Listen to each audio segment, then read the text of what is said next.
सो हमारा drawing object है assembly हमारी, इसमें हमने असेंबल तो कर लिया है। अब इसके बाद हमें क्या करना है, इसकी ड्राफ्टिंग ड्राइंग जनरेट करनी है। तो ड्राइंग जनरेट करने के लिए हम ड्राइंग मॉडल में जाके जनरेट कर सकते हैं, लेकिन मैं चाहता हूँ इसके साथ साथ इसका BOQ भी दूँ। BOQ के अंदर हमारे कंपोनेंट्स की डिटेल तो आ जाएगी डायरेक्टली जब हम बलूनिंग करते हैं, लेकिन हम उसके अंदर और फिजिकल प्रॉपर्टीज की देना चाहते हैं, जैसे कि कौन से मटेरियल किस किस को असाइंड है, उसके साथ साथ उनकी वेट वैल्यूज क्या है, वॉल्यूम्स क्या है, वो चीज़ें मैं चाहता हूँ वो चीज़ें भी असाइन हो जाए। वो चीज़ें असाइन क्यों की जाती है, ताकि उसके बाद हम उसकी कॉस्टिंग निकाल सकें, मटेरियल की कॉस्ट जो होगी वो उसी तरीके से निकाली जाती है। अब हमने प्रोडक्ट बनाया, प्रोडक्ट में हमारा क्या है, वॉल्यूम तो असाइन हो गया होगा क्योंकि हम 3D मॉडल बना रहे हैं। XYZ एक्सेस से वॉल्यूम तो बन जाता है हमारा जैसे हम 3D बनाते हैं, तो बट उसको बाय डिफॉल्ट डेंसिटी नहीं मिलती, और वॉल्यूम और डेंसिटी को मल्टीप्लाई करेंगे तो हमारा मास आ जाता है। तो इसको किस चीज़ की ज़रूरत है, अभी डेंसिटी अप्लाई करने की ज़रूरत है। तो डेंसिटी कैसे मिलेगी, हमें क्या करना पड़ेगा, अपने जो कंपोनेंट्स हैं हमारे उनको मटेरियल असाइन करना पड़ेगा। अच्छा, सिर्फ मटेरियल भी नहीं असाइन करना पड़ेगा, जो एलिमेंट मैं अपने बॉम्ब के अंदर चाहता हूँ, बिल ऑफ मटेरियल के अंदर चाहता हूँ, उनको लोड भी करना पड़ेगा। वो कैसे लोड करना है, पहले वो चीज़ देख लेते हैं, उसके बाद असेंबली पे आके आगे की चीज़ देखेंगे। तो मैंने मिनिमाइज किया, जहाँ पे हमारे कंपोनेंट सेव है, मैं उस डेस्कटॉप को आइकन पे ऑप्शन पे चला जाता हूँ। यहाँ से सबको सेलेक्ट कर लिया मैंने, इंजन को छोड़ के एंटर मार दिया, सारे कंपोनेंट्स वन आफ्टर अनदर मेरे ओपन हो जाएंगे। सो अब यहाँ से हम मटेरियल असाइन करना चालू करते हैं। मटेरियल कैसे असाइन करना है भाई, मटेरियल सिंपल आप यहाँ से असाइन कर सकते हो। आप देख सकते हो अभी मटेरियल क्या लिख के आ रहा है, नॉट असाइन स्पेसिफाइड, अभी असाइन नहीं है, ठीक है। तो आप यहाँ पे मटेरियल पे राइट क्लिक कर सकते हो। राइट क्लिक करने के बाद यहाँ पे ऑप्शन होता है एडिट मटेरियल। आप बाय डिफॉल्ट जो रिसेंट एलिमेंट होते हैं वो यहाँ पे शो करते हैं, आप यहाँ से भी दे सकते हो, या फिर आप एडिट मटेरियल पे जा सकते हो। जैसे आप एडिट मटेरियल पे जाओगे, यहाँ पे आपकी मटेरियल लाइब्रेरी पूरी ओपन हो जाएगी। यहाँ से आप मटेरियल स्पेसिफाई कर सकते हो, जो मटेरियल आप देना चाहते हो। सपोज अगर मुझे कोई मटेरियल अपना क्रिएट करना है, जैसे कि कोई डेंसिटी है, पैरामीटर्स है, मुझे अपना चाहिए, तो उसके लिए आप यहाँ पे कस्टम मटेरियल पे जा सकते हो। आप प्लास्टिक पे जाओगे, प्लास्टिक पे जैसे ही आप जाओगे तो यहाँ पे आप देख सकते हो, यहाँ पे एलिमेंट्स की वैल्यू जो है वाइट कलर से दिखा रखी है। इन वैल्यूज को आप अपने हिसाब से मैनिपुलेट कर सकते हो।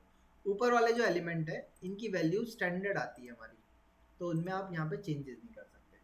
अगर आपको अपना कोई कस्टम क्रिएट करना है तो मैंने आपको बताया क्या करना है, प्लास्टिक मटेरियल पे जाके आप अपना क्रिएट कर सकते हो। सो फिलहाल हम इस पे ही चलते हैं, स्टील आयरन पे गए, हमारा एलिमेंट इंजन हेड है, एल्यूमिनियम एलॉय, हाँ एल्यूमिनियम अलॉय दे देते हैं 1050, मैंने अप्लाई किया। सर इससे कैसे पता चला 1050? और भी जो भी मटेरियल होगा आप उसका असाइन कर दोगे। मटेरियल आपका कोई अलग से स्पेसिफाइड मटेरियल है जो कि उसकी टेबल पर नहीं आ रहा, तो आप मटेरियल प्रॉपर्टी पे प्लास्टिक पे जाके अपना वो मटेरियल क्रिएट कर दो और उसको असाइन कर दो और उसको सेव कर दिया। लेकिन सिर्फ सेव करने से काम नहीं चलेगा, अब आपको क्या करना होगा, मटेरियल असाइन कर दिया, अब आपको यहाँ से फाइल में जाना है, और फाइल में जाने के बाद यहाँ से जाना है प्रॉपर्टीज में। प्रॉपर्टीज में जाने के बाद आपको यहाँ पे जाना है कॉन्फ़िगरेशन स्पेसिफिकेशन, कस्टम पे नहीं, कॉन्फ़िगरेशन स्पेसिफिकेशन। अब हमने मटेरियल तो असाइन कर दिया था, तो आपको यहाँ पे प्रॉपर्टी नेम पे जाना है। प्रॉपर्टी नेम पे जाने के बाद आप क्या चीज़ स्पेसिफाई करना चाहते हो, उसको मटेरियल। मैं चाहता हूँ बॉम्ब के अंदर मटेरियल बॉम्ब क्वांटिटी लिखी हुई है, यहाँ पे मैं चाहता हूँ कि मटेरियल आए मेरा। मटेरियल पे जाके आपको मटेरियल देना, क्लिक लिखने की ज़रूरत नहीं है, आपको सिर्फ यहाँ पे मटेरियल जाके क्लिक कर देना है और मटेरियल अपने आप आ जाएगा। इसी तरीके से नेक्स्ट मैं देना चाहता हूँ इसकी वॉल्यूम, तो आप देखोगे यहाँ पे कहीं वॉल्यूम आ रहा है, नहीं आ रहा, ठीक है। तो वॉल्यूम नहीं आ रहा है तो आप क्या कर सकते हो, यहाँ से डिस्क्रिप्शन पे जा दे सकते हो और इसको आप चेंज कर सकते हो। सर एक चीज बताइए जी, हम वहां से नहीं करके डायरेक्टली यहाँ से करें तब भी हो जाएगा क्या मटेरियल? अगर वहाँ साइन नहीं, वहाँ असाइन नहीं करोगे तो प्रॉपर्टी कैसे पिक करेगा। अब वहाँ यहाँ पे करेंगे आप तब जाओगे, यहाँ पे आपका ड्रॉप बॉक्स खुलेगा, इसमें से क्या चीज़ असाइन करना है मुझे, मैंने वॉल्यूम क्लिक कर दिया। नेक्स्ट यहाँ पे क्लिक करके मैं क्या चीज़ असाइन करना चाहता हूँ, डेंसिटी। डेंसिटी भी नहीं आ रहा है यहाँ पे, तो मैंने डेंसिटी के नाम से क्लिक कर दिया। इस पर क्लिक करके डेंसिटी असाइन कर दिया। जीरो जीरो आ रही है पॉइंट्स में, क्योंकि आपकी वैल्यू चली गई है इस वजह से वो जीरो जीरो आ रही है। आप इसको एम के एस सिस्टम में करोगे तो वो आपको आ दिखा जाएगी देगा। वैल्यू में, बट वेट कैलकुलेट कर देगा। नेक्स्ट हम इसके बाद चाहते हैं कि इसके बाद इसका वेट आ जाए। वेट के लिए मैं इस पर गया और इस पर जाके मैंने मास पे क्लिक कर दिया, तो वेट भी आ गया उसका। 7 वेट कैसे कैलकुलेट हुआ होगा, वॉल्यूम को डेंसिटी से मल्टीप्लाई करके वेट आ गया होगा आपका। 7 किलो 700 ठीक है, सर ये केजी में होता है ना बेटा? ये ग्राम्स में आएगा क्योंकि MMGS चल रहा था हमारा, MMGS, तो उसको ग्राम्स में आप कन्वर्ट कर दो 1000 से डिवाइड कर। इतना करने के बाद आपने ओके किया। अब देखो यहाँ पे प्रॉपर्टीज़ को भी मैं चेंज कर देता हूँ MMGS में, ठीक है। और यहाँ पे आप वापस से प्रॉपर्टीज़ पे जाओगे तो ये वैल्यूज़ mm में दिखा रहा होगा, और इन्हीं वैल्यूज़ को आप यहाँ से भी देख सकते हो। आप इवैल्यूएशन में जाओ, मास प्रॉपर्टी पे जाओ, यहाँ पे आप रीकैलकुलेट पे क्लिक करो तो यहाँ पे आपको वैल्यूज दिखा देगा। डेंसिटी किस में दिखा रहा है आप देखो, 0.00 ग्राम्स पर क्यूबिक मिलीमीटर में दिखा रहा है, ठीक है। सो आपको यहाँ से जब आप इसको MKS में कन्वर्ट करते हो, ठीक है। अब मैं वापस से मास प्रॉपर्टी पे गया, अब आप देखो मास आ गया, ये डेंसिटी देखो किलोग्राम्स पर उसमें आ गया ना। तो वॉल्यूम आपको यूनिट प्रॉपर रखनी होती है, उसके लिए हम MMGS में काम कर रहे हैं। तो MMGS में तो वॉल्यूम पॉइंट्स में चली जाएगी, उसकी सॉरी डेंसिटी पॉइंट्स में चली जाएगी। खैर, यहाँ से हमने इतना काम कर दिया एक के लिए। अब इसको सेव कर दो। एक कंपोनेंट सेव हो गया। सेकंड कंपोनेंट पे चलते हैं। तो सबसे पहला काम क्या है, मटेरियल असाइन करना। इसको हम कास्ट आयरन देते हैं, अप्लाई कर दिया। इसके बाद नेक्स्ट क्या करना है, प्रॉपर्टीज पे जाना है, ठीक है। मैंने पहले से कहा था ना, पहले से लोड किया लगाइए वॉल्यूम, ठीक है। जाहिर सी बात है वॉल्यूम लगाएगी, लेकिन इसके एलिमेंट किस में चल रहे हैं, देखो कैप्स में चल रहे हैं। आपको यहाँ से जाके मटेरियल, ये एलिमेंट, इसकी नेमिंग और पुराने वाले की नेमिंग सेम रखनी होगी, तभी रिजल्ट सही आएगा। वरना वो क्या करेगा, दो अलग अलग टेबल्स बना देगा। जैसे जैसे नेम अलग होगा ना, उसको अलग टेबल के तौर पे दिखाएगा। तो इसलिए आप इसको, मैं इसको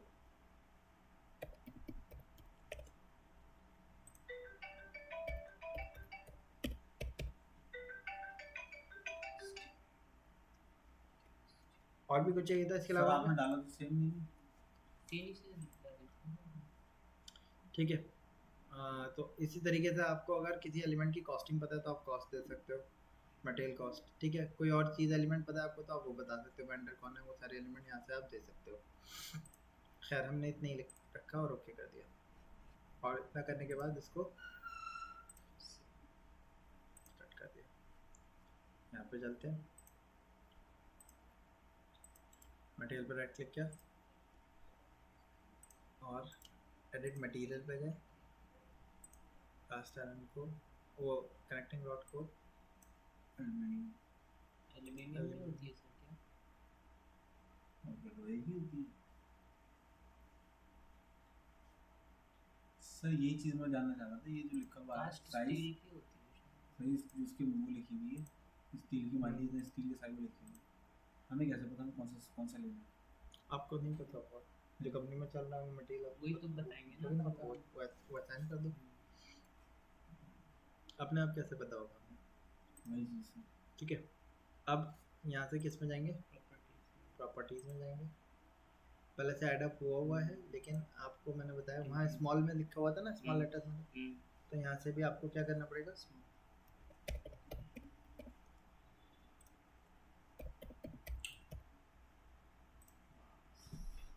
हमने मास लिखा था, वेट लिखा था, मास तो बंद है इसी में, ऑन कर लो। इसीलिए बंद कर, हमें बाकियों में भी चेंज करना पड़ेगा। मास हमें डालना पड़ेगा MMGS में, कंपोनेंट हमने किया, सेव किया।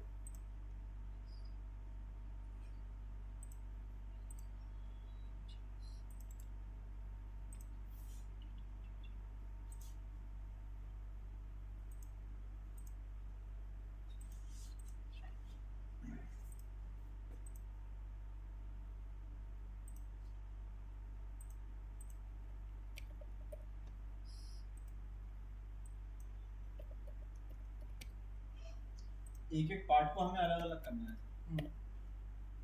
जी,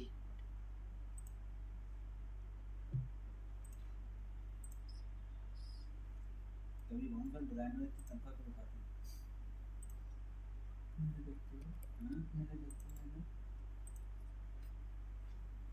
अब जैसे तुमने बहुत बड़ा कोई इक्विपमेंट बनाया तो सर्वर इक्विपमेंट जैसे वो तुम्हारा सर्वर पेज पेज और ये वो फलाना ढिमकाना।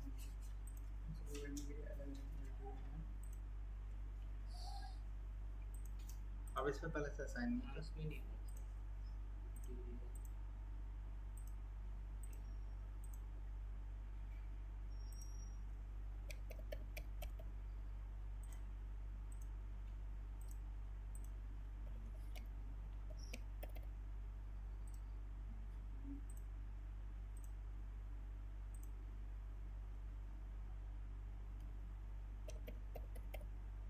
मैंने पुराने वाले में वेट ऐड नहीं किया ना। हाँ सर फिर अपने फर्स्ट वाले में मास लिखा था और उधर फिर वेट आ जाता था हम्म। ऐसे हुआ था।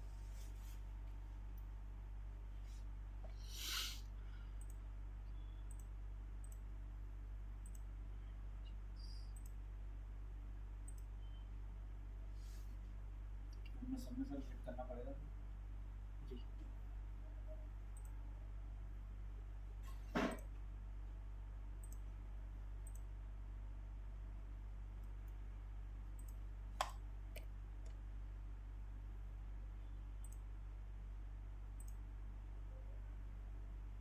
इसमें तो खा रहे करा है हाँ, इसमें हम्म। इसके बाद वालों में नहीं गजन फर्स्ट पे वाले भी में टैग भी होगी सर। दो रह गए बीच में हाँ बीच और वाले को और सर वो पिस्टन भी नहीं लिया ना हमने। ये काश। तो सही में नीचे आ जाएगा।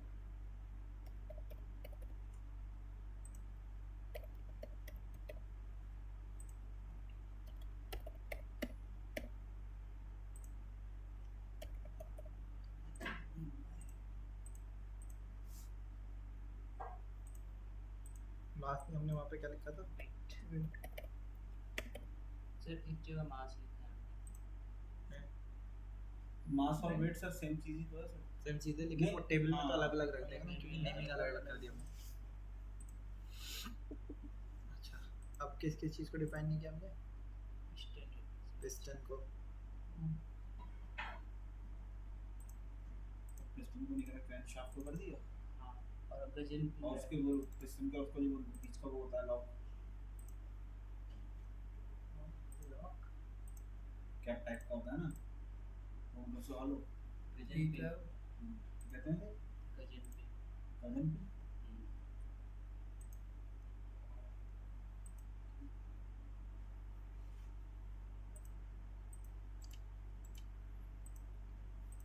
मैंने एक में आप देखोगे तो कॉस्टिंग भी डाली हुई है तो उसमें क्या होगा कॉस्टिंग कॉस्टिंग भी ऐड होके आ जाएगी।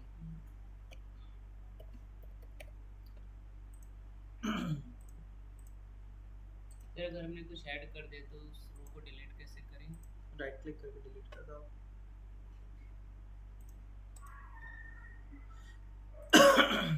अब और क्या रहेगा गजन में आ गई वो नहीं रह गया सर हमारा क्या वेल हाँ Piston वेल bar।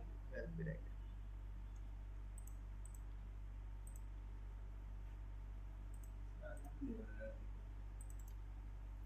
थोड़ा आप मैं इसमें चला के आ गया वो टैग भी नहीं आ गया मुझे पता था देखा था मेरे ध्यान नहीं दिया था इंपोर्ट वाला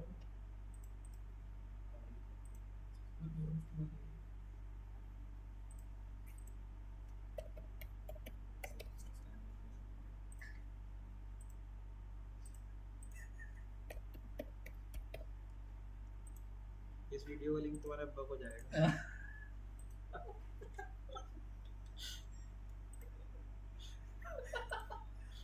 ये वाली बात भी आ गई सर मुझे कहीं नई बात थी हाँ नहीं तुम सेंड ना करने की वजह से कह रहा ना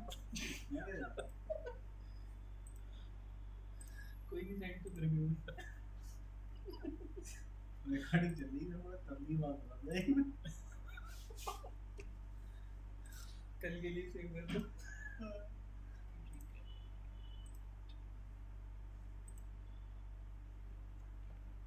ठीक है। वॉल्यूम डेंसिटी कितनी जगह डेंसिटी है इस चीज की वॉल्यूम है वॉल्यूम सोचता ठीक है। वो वेल रह गया ना बस जी हाँ, नीचे वाला नहीं बोल वेल नीचे वाला वो जो स्पैन ये और ऑयल कैन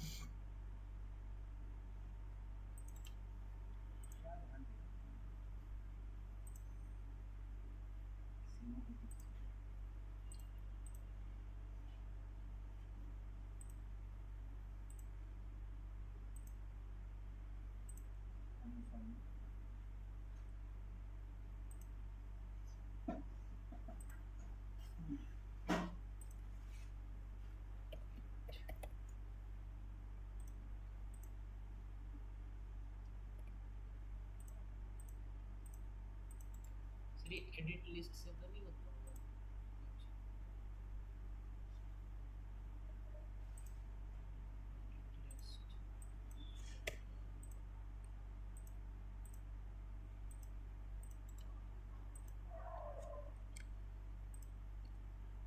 ठीक है। वॉल्यूम आ गया, वेट आ गया, डेंसिटी डालना पड़ेगा ना।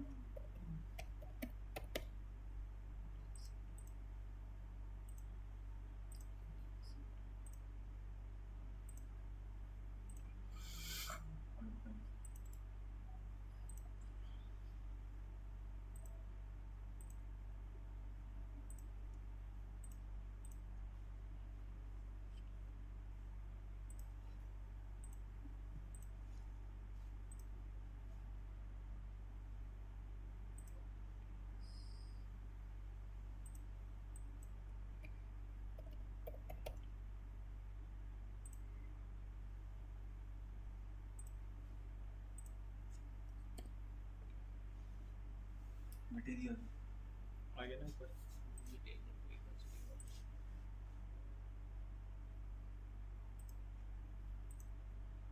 हो गया सारे सारे पढ़ने से सारा ऊपर हो वाला गया? भी रह गया। नहीं हो गया। हो गया ये कर दिया ठीक है। अब इतना करने के बाद हमने क्या किया यहाँ से मेक ड्राइंग फ्रॉम असेंबली पे गए। जैसे मेक ड्राइंग फ्रॉम असेंबली पे जाएंगे यहाँ पे हमारी शीट्स आ जाएंगी। शीट्स है, अगर आप इसको ऑफ कर दोगे तो आपकी मल्टीपल शीट्स है एएनएसआई मोड की, आईएसओ की, आईएस स्टैंडर्ड की, सबकी आ जाएगी। ऑन रखेंगे तो आईएसओ वाली A4 वाली दिखाएगा आईएसओ की। तो मैंने इसी को सेलेक्ट किया और ओपन कर लिया। जैसे ही हम ओपन करेंगे ये हमारे पास टाइटल बॉक्स मैप बनाया आ जाएगा। राइट साइड में मॉडल्स आ जाएंगे हमारे। अब जो व्यू हमें चाहिए आप उसमें से एक व्यू को ड्रैग करके ड्रॉप कर सकते हो। जैसे सपोज मैंने क्या किया यहाँ से पहले फ्रंट व्यू को यहाँ पे ड्रॉप कर दिया। हो गया फ्रंट व्यू हमारा तैयार। अब फ्रंट से अगर मैं लेफ्ट में लेके जाऊँगा तो उसका राइट व्यू प्रोजेक्शन व्यू निकाल देगा। एंगल पे लेके जाऊँगा तो एंगुलर प्रोजेक्शन निकाल देगा। अब मैंने इसका आइसोमेट्रिक व्यू ले लिया और एस्केप कर दिया, साइड में रख दिया। अब मैंने एक काम क्या किया, इस व्यू को डबल क्लिक करके एक्टिव किया, प्रोजेक्शन व्यू पे गया और इसका प्रोजेक्शन लेके टॉप व्यू जनरेट कर दिया। मैंने कर दिया, एस्केप कर दिया। अभी ये व्यू और ये व्यू आपस में लिंक नहीं है। मैंने क्या किया, मैंने जब एक बार प्रोजेक्शन कर दिया तो मैंने इसके टॉप ये वाले व्यू को डिलीट किया और इस व्यू को भी डिलीट कर दिया। अब ये एक इंडिपेंडेंट व्यू हो गया हमारा। मैं नीचे वाला व्यू चाहता हूँ सेक्शनल व्यू है, क्योंकि सेक्शनल व्यू में इजीली हमें सारी डिटेल देखने को मिल जाएगी। तो मैंने इससे क्या किया, सेक्शन पे क्लिक किया। यहाँ से आपने लाइन बताई कैसी लाइन क्या वर्क करना है, हॉरिजॉन्टल, वर्टिकल या एंगल पे लाइन है। तो मैंने हॉरिजॉन्टल लाइन क्लिक किया, यहाँ से बताया, फर्स्ट पॉइंट यहाँ दिया। फर्स्ट पॉइंट देने के बाद हमने ओके किया। ओके करने के बाद ऑटो हैचिंग ऑन हुआ है, आपको बस ओके कर देना है। ओके करने के बाद यहाँ से आप डायरेक्शन को फ्लिप भी कर सकते हो, यानी कि आप ऊपर देख रहे हो या नीचे देख रहे हो, वो चीज़ आप यहाँ से फ्लिप कर सकते हो। मैंने इसके प्रोजेक्शन व्यू को नीचे रख दिया। अब इस व्यू को क्लिक करके मैंने क्या किया, वापस से प्रोजेक्शन व्यू पे गया और जिस डायरेक्शन में लेके आएंगे उस डायरेक्शन में उसका क्या कर देगा, प्रोजेक्शन कर देगा। यहाँ से हमने इसका प्रोजेक्शन भी जनरेट कर दिया। तो इस तरीके से हमने व्यूज अपने जनरेट कर दिए। अब देख सकते हो टॉप से ये जनरेट हुआ और इससे ये जनरेट हुआ, तो ये आपस में क्या है, लिंक है। अगर ये अप डाउन होगा तो साइड वाला व्यू भी अप डाउन होगा। अच्छा, अब इसके बाद यहाँ पे हमारे पास ऑप्शन होता है, एनोटेशन पे जाते हैं, ऑटो बलूनिंग का। जी। ऑटो बलूनिंग क्या है, आपने व्यू पे क्लिक करना है, ऑटो बलूनिंग वाले ऑप्शन पे जाके क्लिक कर देना है। ये क्या करेगा, ऑटोमेटिक नंबरिंग असाइन कर देगा। ये नंबरिंग किस सीक्वेंस में होगी, जिस सीक्वेंस में आपने पार्ट्स को असेंबली के अंदर इंपोर्ट किया होगा और अरेंज किया होगा। अच्छा, अब यहाँ पे नंबरिंग सारी तो नहीं आई, आप देख सकते हो सारी इसलिए नहीं आ पा रही क्योंकि यहाँ पे सारे कंपोनेंट्स विजिबल ही नहीं हो रहे हैं। ठीक है, ये 4 कंपोनेंट एक्चुअल में इसको दिखा रहा है और इसके अंदर ही आ रहा है, ओवरलैप हो रहा है, तो मैंने इसको सेलेक्ट करके डिलीट भी कर दिया। हम एक काम ये भी कर सकते हैं कि अपने आप ऑब्जेक्ट को सेलेक्ट करके उसकी बलूनिंग कर दें, इसको हम बलूनिंग कहते हैं। ऑटो बलूनिंग में क्या होगा, ऑटोमेटिकली जनरेट करके वो हमें दे देगा। अब मैं एक काम कर रहा हूँ,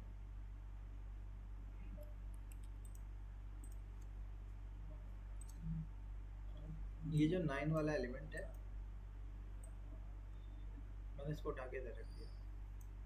सेक्शन ए को ले सकते हैं। अब सेक्शन ए को ले सकते हो या इस वाले सेक्शन में भी ले सकते हो क्योंकि यहाँ पे इनर व्यू तो इसी में दिखेगा ना हमें। तो मैंने इस पर क्लिक किया, ऑटो बलूनिंग पे क्लिक कर दिया, यहाँ पे उसने यहीं पे सारे एलिमेंट्स की डिटेलिंग कर दी। अब 1 ऊपर भी दिखा रहा है, 1 इधर भी दिखा रहा है, तो एक ही जगह तो दिखाना चाहिए, दोनों तरफ तो दिखाने नहीं चाहिए। हमने ऑटो बलूनिंग पे गए, सारा सिलेक्ट है तो सब पे ही कर देगा वो। ठीक है, मैंने इसको क्लिक किया, ऑटो बलूनिंग पे गए, इग्नोर मल्टीपल इंस्टेंस लगा हुआ है। ठीक है, तो आप उसको इग्नोर कर सकते हो या ऑफ कर सकते हो। तो यहाँ से आप इसके एलिमेंट्स को बता सकते हो कैसा रखना है आपको, फेस से या एज से, वो भी आप यहाँ से बता सकते हो।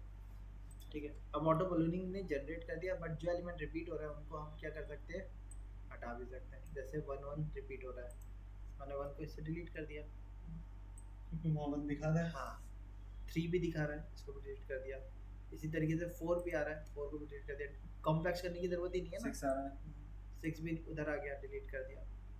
1 4 9 3 6, 1 के बाद 2 इधर आ गया, 5 7 2 के बाद 3 इधर आ गया, 4 5 6 7 8 9 एलिमेंट आ गए सारे।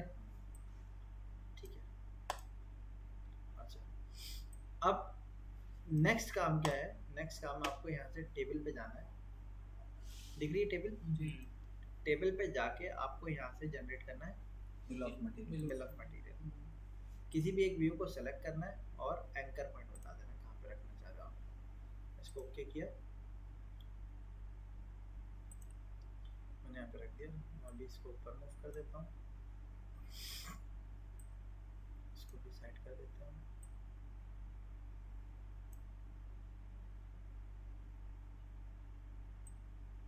इसको उठा के मैंने ऊपर रख दिया। अब यहाँ पे देख रहे हो डिस्क्रिप्शन, यहाँ पे आइटम नंबर आ गए। ठीक है, आइटम नंबर में नंबरिंग पड़ी हुई है, देख सकते हैं 1 2 3 4 कहाँ तक, 9 तक। 9 ही एलिमेंट है टोटल। 1 के आगे एलिमेंट भी लिख के आ रहा है क्या, कैमशाफ्ट। कैमशाफ्ट। तो आप यहाँ से नोटिस भी कर सकते हो 1 जो है वो कैमशाफ्ट के ऊपर लगा हुआ है। कितनी क्वांटिटी है कैमशाफ्ट की, यहाँ पे क्वांटिटी भी दिखा रहा है। नेक्स्ट कनेक्टिंग रॉड, कितनी क्वांटिटीज है, 4। तो इस तरीके से क्वांटिटीज भी दिखा रहा है वो, बट क्वांटिटीज तो दिखा रहा है लेकिन इसके साथ साथ और एलिमेंट जो थे जैसे कि वॉल्यूम, एरिया, मटेरियल, वो तो कुछ नहीं दिखा रहा। तो वो कैसे दिखाएगा, उसके लिए आपको क्या करना है, टेबल पे जाना है, राइट क्लिक करना है, इंसर्ट कॉलम, राइट या लेफ्ट कहाँ पर करना है वो बताया। आपको क्या चाहिए, कस्टम प्रॉपर्टी, प्रॉपर्टी नेम पे क्या चाहिए आपको, डेंसिटी। अब देखो 3 अलग अलग स्पेलिंग हो गए, तो तीनों स्पेलिंग्स को अलग अलग दिखाएगा। वेट स्मॉल में भी है, कैपिटल में भी है। इससे हमें सर कोई भी पार्ट जब हमने बनाया जी, कॉस्टिंग निकालने में बहुत आसानी हुई। हाँ, जब कंपनीज मांगती है ना सर कि जी। रिक्वायरमेंट मांगती इसीलिए तो BOQ है ना। हाँ। आप इवन अपने रिज्यूमे में ऐड कर सकते हो कि आपने क्या क्या काम आता है, तब उसमें लिख सकते हो बॉम्ब जनरेशन भी आपको आता है। ठीक है, इंसर्ट कॉलम राइट, इसमें मैंने मटेरियल दे दिया। छोटा सा।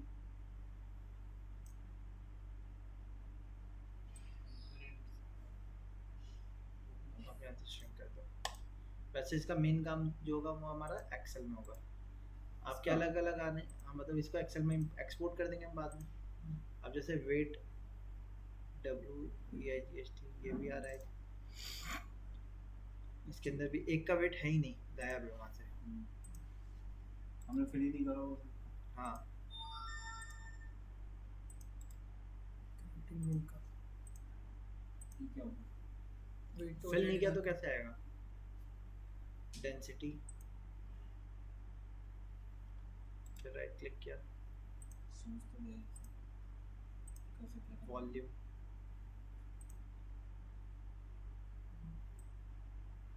क्रैंकशाफ्ट का नहीं ना ऐसा? जो भी वहाँ पे वो क्या होगा मुझे याद नहीं आपने अगर नेमिंग भी अलग दी होगी अगर, नहीं।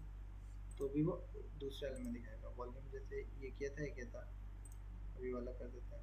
देखो इसमें सेम ही दिखाएगा। ऐसे लास्ट वाले में नहीं आया, हम्म, उसमें हमने उसमें ऐड ही नहीं किया होगा। हाँ अब ये आपकी शीट आ गई, इसको हम क्या कर सकते हैं, इसका काम हमारा किस में होगा? एक्सेल में। Excel मान लो में। हमें काम करना है, इसकी कॉस्टिंग वगैरह जनरेट करनी है, या आपको इसके आगे इसकी फोटोज वगैरह भी कई बार हम लगाते हैं अपना, जैसे कंपनीज के वो होते हैं ना, कैटलॉग्स होता है, हाँ। जी तो कैटलॉग भी आप इसी तरीके से जनरेट कर सकते हो। कैसे? ये तैयार कर लिया, इसके बाद आप यहाँ से इसको सेव एज पे जाओ, इसको राइट क्लिक करेंगे, टेम्पलेट पे सेव हो रही है, आप इसको चेंज कर दो एक्सेल पे। एक्सेल में अगर CSV भी तुम पता था एक्सेल CSV एक्सेल फाइल ही तो होती है।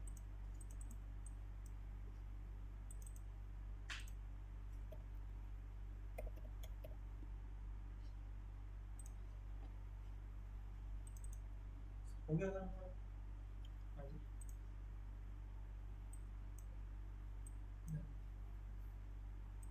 नहीं वो कहने का ये है ड्राफ्टिंग वाले जो हमने करी थी, ड्राफ्टिंग ही तो थी सर, हाँ अभी वो पूरी नहीं हुई ना। पूरी नहीं हुई ना थी।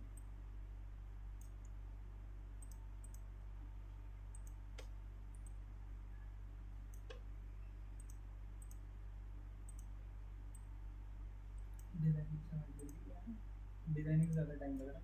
हाँ वो तो उसमें टाइम लगता है।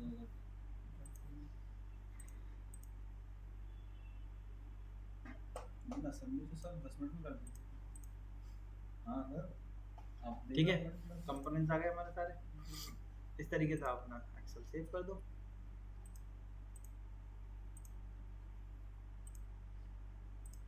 अच्छा,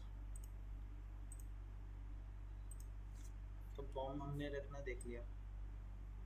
अब मैं यहाँ पे एक न्यू शीट ऐड करता हूँ। अब मुझे अपने इंजन की हर एक कंपोनेंट की डिटेल चाहिए, तो मुझे मॉडल तो यहाँ दिख नहीं रहा, वो तो हमने इंपोर्ट कर लिया था। मॉडल को यहाँ पे लाने के लिए आपको यहाँ पे जाना पड़ेगा मॉडल व्यू। मॉडल व्यू से आप ब्राउज पे जाओगे, ब्राउज पे जाने के बाद जिस कंपोनेंट की डिटेलिंग करनी है आप उस कंपोनेंट को यहाँ से सेलेक्ट कर लो। जैसे मैंने कहा सिलेंडर ब्लॉक की करना चाहता हूँ, सिलेंडर ब्लॉक को सेलेक्ट किया, ओपन किया। ओपन करेंगे तो यहाँ से प्रीव्यू ऑन कर लो, जिससे कि वो व्यू दिखाता रहे। आप कौन से को अपना बेस व्यू रखना चाहते हो? मैंने कहा मैं टॉप को रखता हूँ, तो मैंने टॉप व्यू पर रख दिया, एस्केप कर दिया।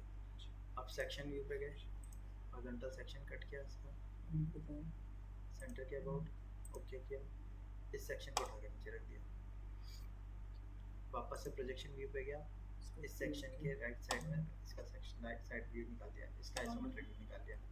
आगे अब मुझे इसमें लिखना है भाई ये मेरा टॉप व्यू है, ये आइसोमेट्रिक व्यू है, ये आपका सेक्शनल व्यू है।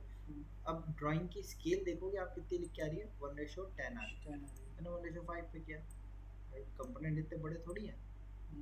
1:5 पे देख सकते हैं थोड़ा सा फिर एक तो बड़ा है। हॉच पॉच हो गया है ना। तो मैं चाहता हूँ ये छोटा हो के आ जाए, इसको सेलेक्ट किया।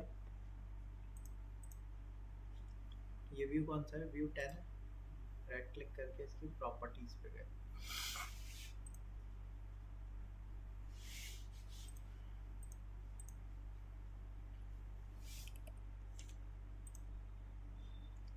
हमने इसको सेलेक्ट किया व्यू को, ठीक है। व्यू सेलेक्ट हो गया। यहाँ पे ऑप्शन होता है स्केल का, क्या लगा हुआ है स्केल? Parent parent scale. मैंने ऐसे क्या use custom scale. Custom scale पे कितना करना है? छोटा करना है ना, 1:10 कर दिया, ओके कर दिया। तो हम ऑब्जेक्ट के साइज इजीली यहाँ से छोटे या बड़े कर सकते हैं। दूसरी चीज़, मैं चाहता हूँ यहाँ पे मेरा हिट अंदर वाली लाइनें भी आएँ। आपको याद हो तो जो सॉलिडवर्क्स में हमें कैड फाइल दी हुई, वो ड्राफ्टिंग फाइल दी हुई थी, उसमें अंदर की एजेस भी दिख रही थी। तो वो एजेस देखने के लिए आप इस पर क्लिक करो, और क्लिक करने के बाद यहाँ पे ऑप्शन होता है हिडन व्यू, तो हिडन पे दिखाएगा। आप ये कर दोगे तो इस टाइप से दिखाएगा। हमें इसी टाइप से दिखा रखा था, बट एक्चुअल में इसको किस में दिखाना चाहिए था? हिडन व्यू में। मैंने हिडन व्यू कर दिया।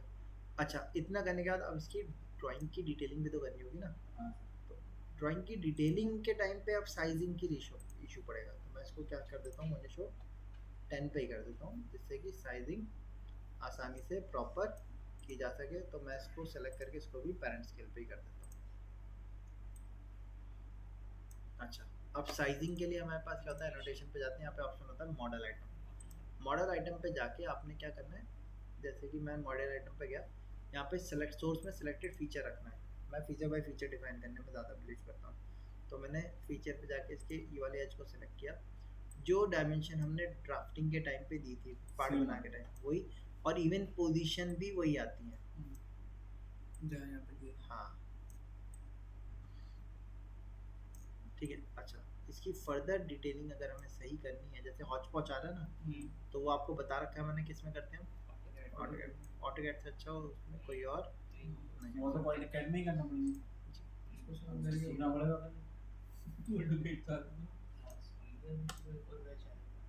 अरे कर इसमें ऑनलाइन क्लासेस पढ़ेंगे सब। अच्छा, अब एक फीचर के दिखा रहा है, दूसरे फीचर के लिए वापस से मॉडल आइटम पे जाओ, एलिमेंट को सेलेक्ट करो, फीचर बाय फीचर दिखा रहा है, देखो।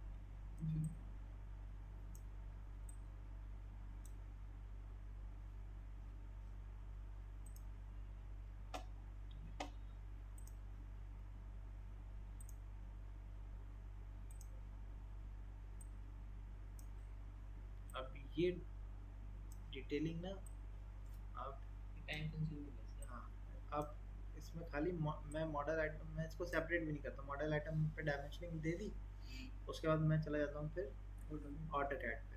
वही होती है सर। आप कुछ चेंज कर दो, हाँ, हाँ इजी है हाँ। वहाँ पे करना। अब ये देखो, ये फोन पता नहीं किस चीज़ का दिखा रहा है, पता ही नहीं कितना, डिलीट मारो उसको।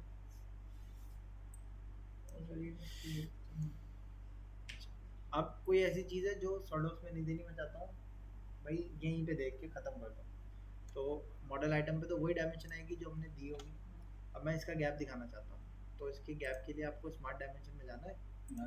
फर्स्ट एलिमेंट को सिलेक्ट किया, सेकेंड एलिमेंट सेलेक्ट किया, उठा के नीचे रख दिया।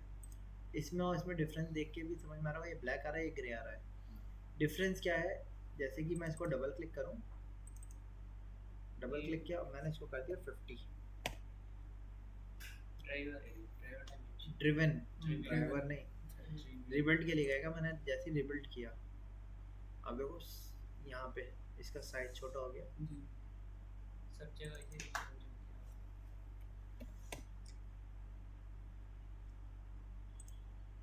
अच्छा, सिर्फ यही छोटा नहीं हुआ होगा, सब जगह अगर और आप पार्ट भी हो गया होगा।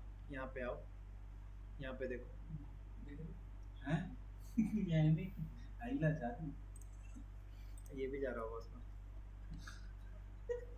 और सिर्फ यही चेंज नहीं हुआ होगा, आप असेंबली में जाके अगर सेक्शन कट करो यहाँ पे, ये भी चेंज हो गया। और आप लोगों को कुछ पूछना रहे तो आप कमेंट्स बॉक्स में जाके कमेंट्स भी कर सकते हैं। और सबसे अहम बात, चैनल को सब्सक्राइब करें और बेल आइकन बजाएं। ये लास्ट में बोल रहा था। ठीक है। आप देख सकते हो इसकी थिकनेस क्या हो गई, बढ़ गई है ना। सो सॉलिडवर्क्स का फ़ायदा ये होता है कि फाइल्स आपस में क्या है, लिंकेज पे चल रही हैं। तो एक जगह चेंज किया तो उसके रेफरेंस एलिमेंट में अपने आप चेंजेस हो जाएंगे। ये चेंजेस हर किसी सॉफ्टवेयर में अवेलेबल नहीं होते हमारे पास। ठीक है, तो इस तरीके से हम ड्राइंग डाल सकते हैं। अब इसमें मुझे किसी और कंपोनेंट ड्राइंग डालनी है, जैसे स्पेस नीचे का खाली है, अच्छा मैं वापस से सेट करना चाहता हूँ, मैंने इसको क्लिक करके वापस से 58 कर दिया और रीबिल्ड कर दिया। ये गैप देखोगे ना, ये 33 से बढ़ के 47 हो गया। वापस से रीबिल्ड करूँगा तो ये अगेन 33 पे आ जाएगा। अच्छा, कहीं कोई डायमेंशन मुझे अगर ओवरराइड करनी है तो सिंपल सा आप उस पर डबल क्लिक करो, और यहाँ पे ऑप्शन होता है ओवरराइड वैल्यू, आप जो वैल्यू देना चाहो वो वैल्यू यहाँ से ओवरराइड करके दे दो। ठीक है, ऐसे ही होगा।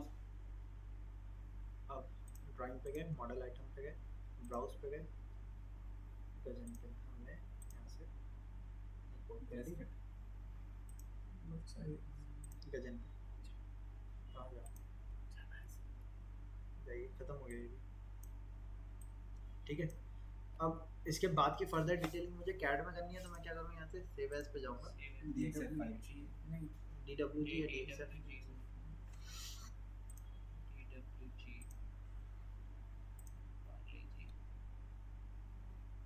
ओके, बन गई। बनी है वीडियोस में ऑटोकैड में। गाइड तो ऑटोकैड का पार्ट तो देख लो। ऑटोकैड का पार्ट है वही तो रियल है। आप इन से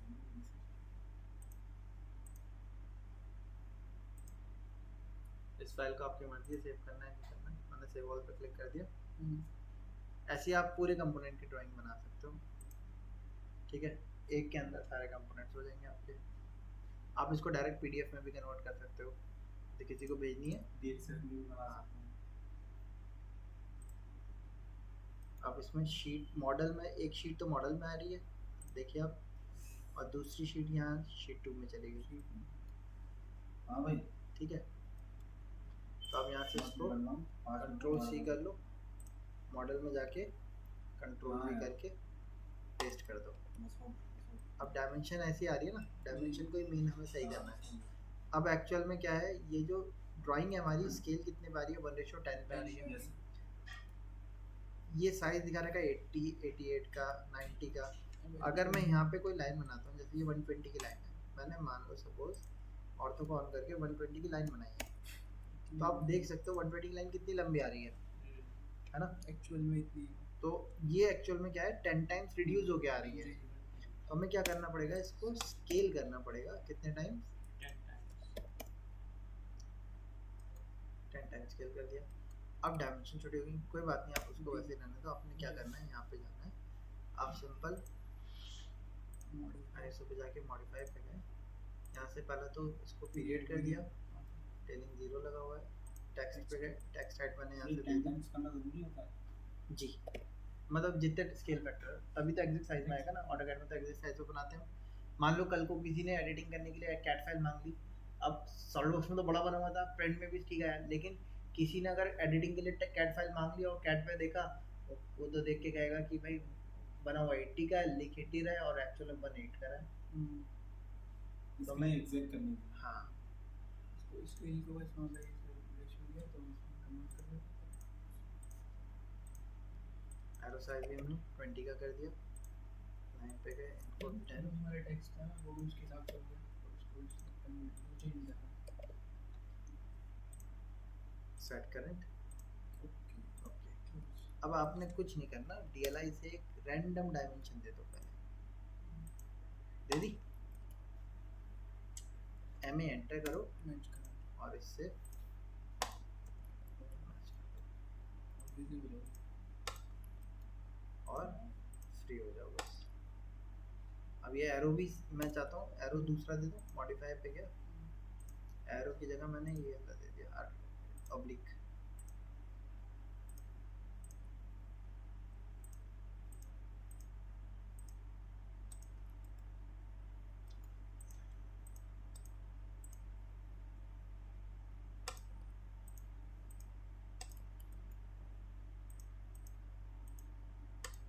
और ऑटोकैड से हम अरेंजमेंट आसानी से कर सकते हैं। जैसे मुझे लग रहा है टेक्स्ट हाइट बड़ी आ रही है, टेक्स्ट हाइट को थोड़ा सा अगर मैं छोटा कर दूँ तो मेरा काम सही हो जाएगा। ये सब चीजें ऑटोकैड में आसानी से जी, इसी में उसमें ही टफ है। टफ नहीं, इसमें टाइम कंजम्पशन ज़्यादा है, बहुत वही तो ज़्यादा। टफ है, टाइम चला जाता है, दिन जाए। अच्छा, टेक्स्ट के फॉन्ट को भी आप यहाँ से चेंज कर सकते हो, यहाँ से ऑटोकैड का बाय डिफॉल्ट एरियल फॉर्मेट होता है, मैंने एरियल ले लिया, अप्लाई कर दिया। जो टेक्स्ट साइज बड़ी थी मैं छोटी कर देता हूँ, टेक्स्ट साइज 10।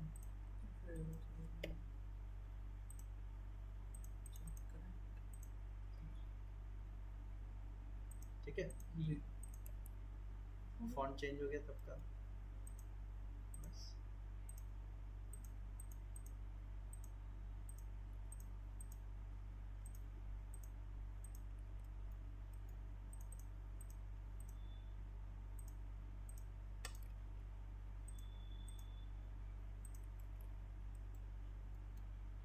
ठीक है, तो ये था हमारा सॉलिडवर्क्स में कैसे ड्राइंग बनानी है और कैसे उसको कैड में लेके आना है। अब बाद में आपको प्रिंट लेना नहीं है,